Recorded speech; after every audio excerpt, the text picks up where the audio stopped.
ரெமோ படத்தின் நன்றி தெரிவிப்பு விழாவில் கண்ணீர் மல்க பேசிய நடிகர் சிவகார்த்திகேயனுக்கு திரையுலகில் ஆதரவும் எதிர்ப்பும் கிளம்பியுள்ளது.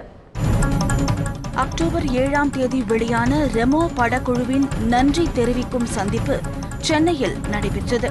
இதில் பங்கேற்று பேசிய நடிகர் சிவகார்த்திகேயன் ரெமோ படத்திற்கு பல இடையூறுகள் இருந்ததாகவும் தங்களை வேலை செய்ய விடுங்கள் எனவும் கண்ணீர் மல்க பேசினார். நான் பார்த்துருக்கேங்க நிறைய ப்ரொடக்ஷன் ஹவுஸ்ல அவரோட டிசைனை வச்சுக்கிட்டு இதை கொடுங்க, இது ஆடுக்கு நல்லா இருக்கும், இது நல்லா இருக்கும், இது நல்லா இருக்கும்னு கெஞ்சிக்கிட்டே இருப்பாருங்க அந்த மனுஷன். நிறைய ப்ரொடக்ஷன் ஹவுஸ்ல வாசல்லே நிப்பாட்டிருக்காங்க அவரை.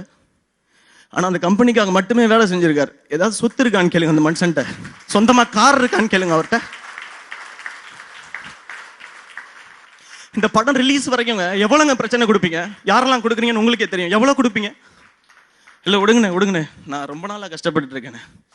தயவு நான் இங்கே வந்து நானும் அவரோ யாரையும் இது பண்ணுன்றதுக்காகவும் அதுக்காக இந்த படம் எடுக்கவே வரல. ஆடியன்ஸ் என்ஜாய் பண்ணும், அதுக்காக மட்டும்தான் படம் எடுக்க வரோம்.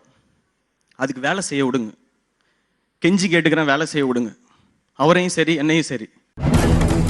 இதற்கு நடிகர் சிம்பு மற்றும் திரையுலகினர் பலர் ட்விட்டர் வாயிலாக ஆதரவு தெரிவித்திருந்தனர்.